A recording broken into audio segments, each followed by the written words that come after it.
Selamat pagi semuanya. Pada kesempatan kali ini, kami akan mempresentasikan materi mengenai sistem informasi keuangan.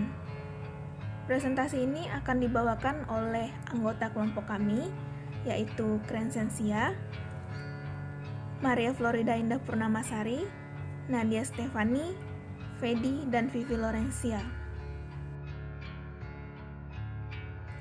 Yang pertama adalah tentang pengertian sistem informasi keuangan. Sistem informasi keuangan merupakan sebuah sistem yang memberikan informasi kepada perorangan atau kelompok yang berada dalam lingkup perusahaan maupun yang tidak. Sistem ini memuat berbagai permasalahan keuangan dan juga berisi informasi tentang arus uang bagi para pemakai yang ada di lingkup ruang sistem ini berjalan, baik secara komunitas, organisasi maupun perusahaan. Adapun fungsi-fungsi sistem informasi keuangan berwujud secara administrasi dalam bentuk formulir, buku-buku, catatan-catatan, serta laporan-laporan yang disajikan. Fungsi-fungsi tersebut ialah yang pertama, menentukan hasil dari pelaksanaan operasi perusahaan yang meliputi adanya pemisah keterangan jumlah barang dan uang dari catatan-catatan perusahaan tersebut, ataupun membuat laporan untuk pimpinan.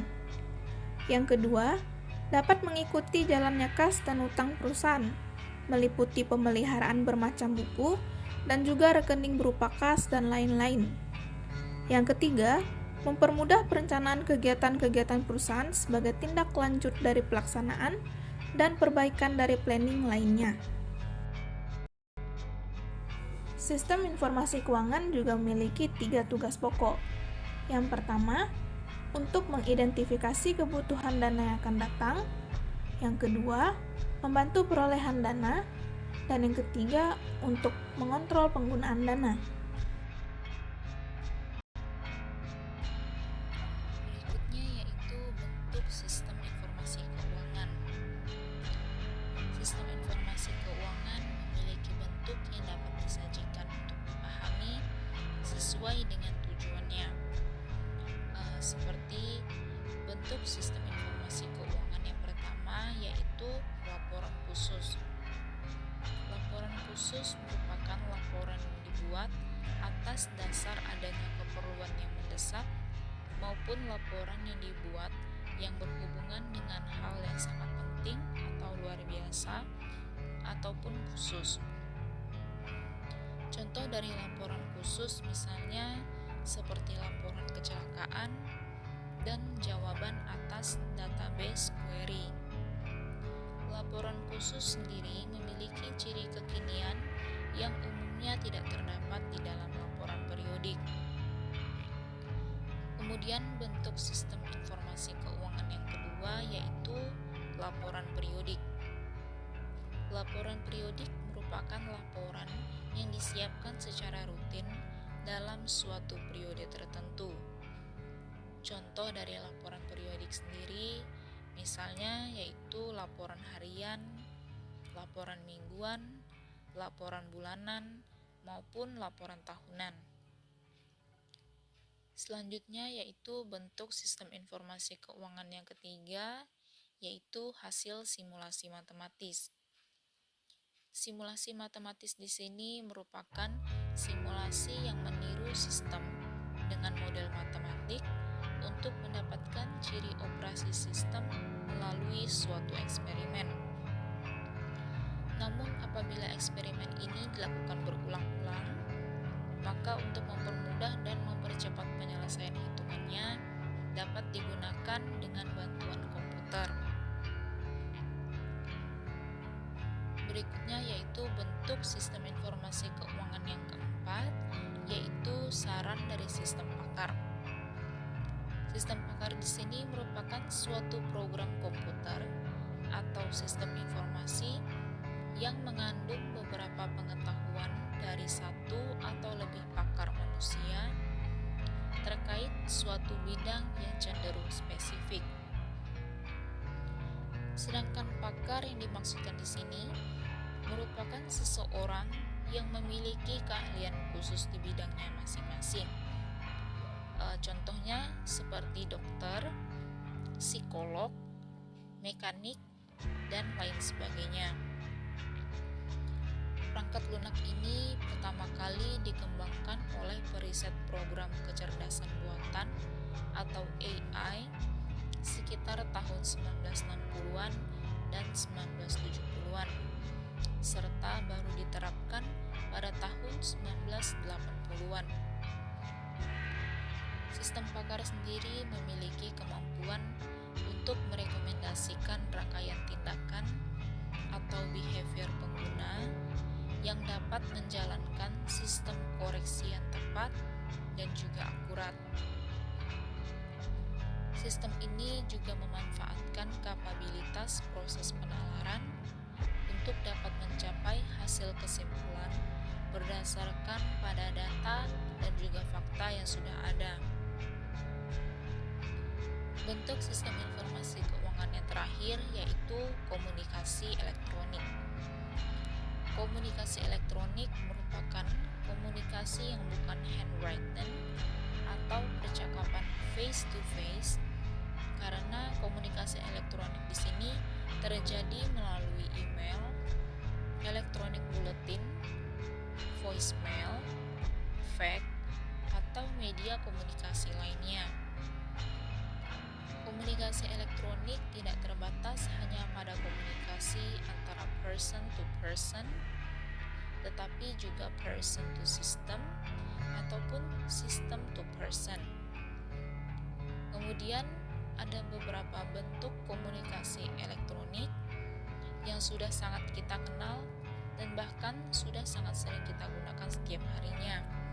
Misalnya saja seperti electronic mail atau email, kemudian short message service atau SMS, dan juga chatting.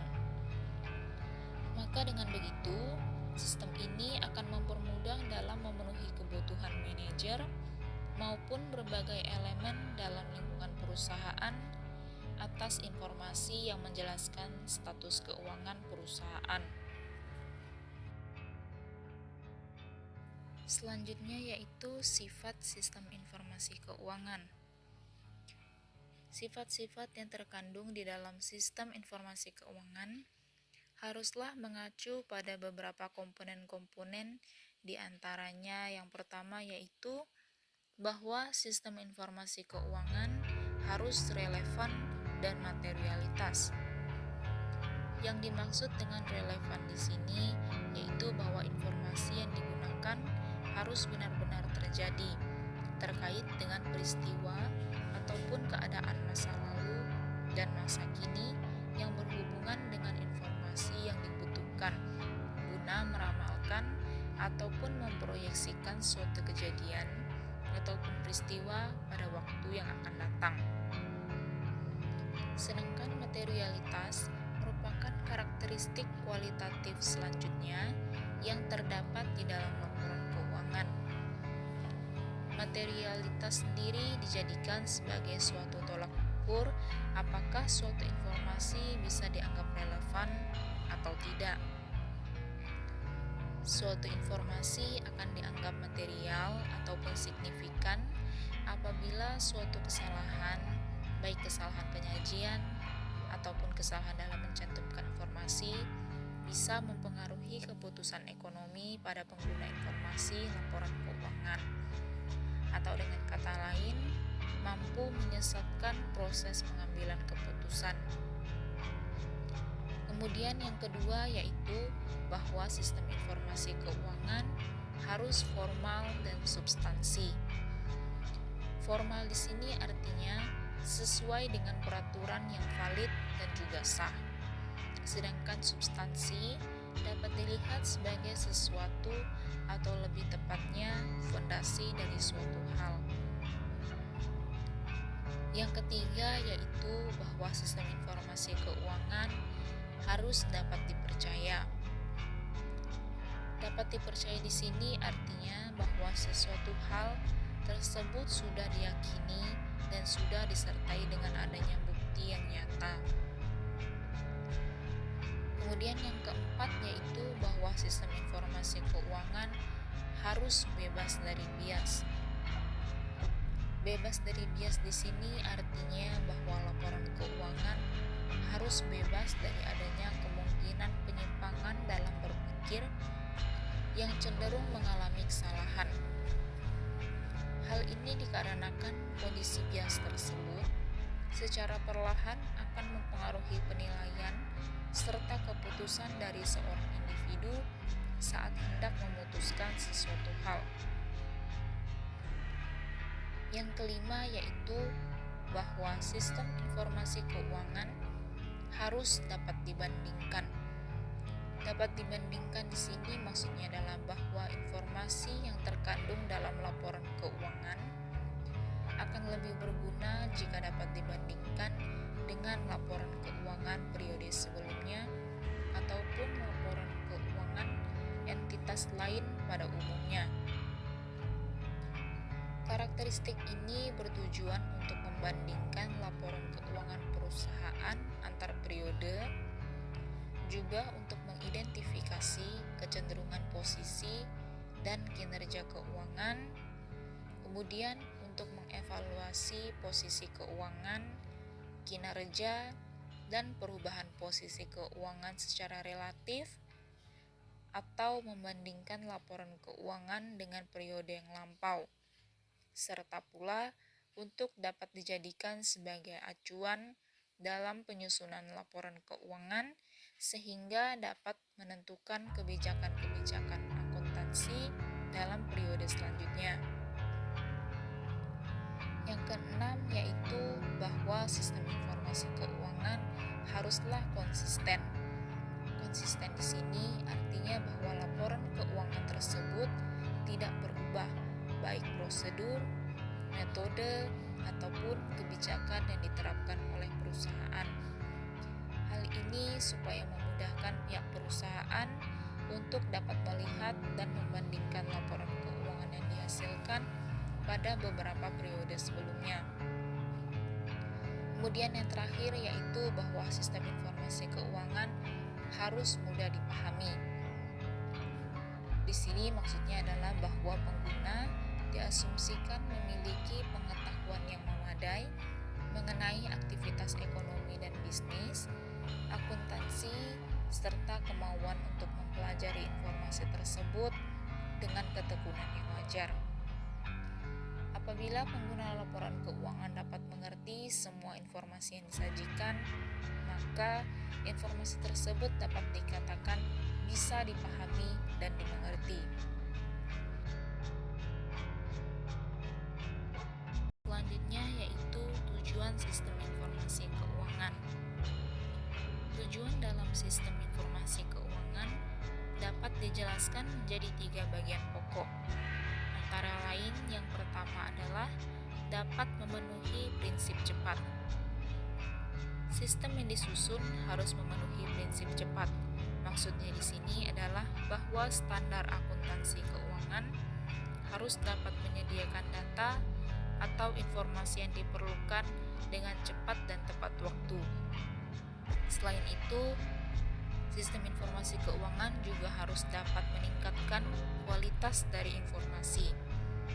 Maka dengan kata lain, sistem informasi keuangan harus dapat memenuhi akan ketepatan waktu dan kebutuhan itu sendiri. Tujuan yang kedua yaitu memenuhi prinsip aman. Sistem yang disusun juga harus memenuhi prinsip aman. Maksudnya, sistem yang digunakan harus dapat membantu menjaga harta perusahaan. Untuk dapat menjaga keamanan harta perusahaan, maka sistem harus disusun dengan atas pertimbangan dan pengawasan intern. Baik, untuk selanjutnya, yang ketiga yaitu sistem yang disusun juga harus memenuhi prinsip murah. Artinya, biaya penyelenggaraan sistem informasi ini harus dapat ditekan sehingga relatif tidak mengganggu keuangan dan cenderung dapat menekan anggaran. Baik, untuk selanjutnya, model sistem informasi keuangan yang terdiri dari subsistem input dan output. Subsistem input berupa sistem informasi akuntansi, audit internal, dan intelijen keuangan yang akan menjadi database. Kemudian dari database ini akan menghasilkan subsistem output berupa peramalan, manajemen dana, dan pengendalian yang pada akhirnya dapat digunakan oleh pemakai.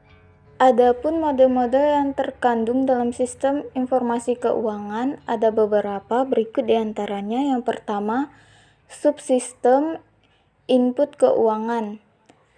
A. Sistem informasi akuntansi menyediakan data input bagi aplikasi keuangan.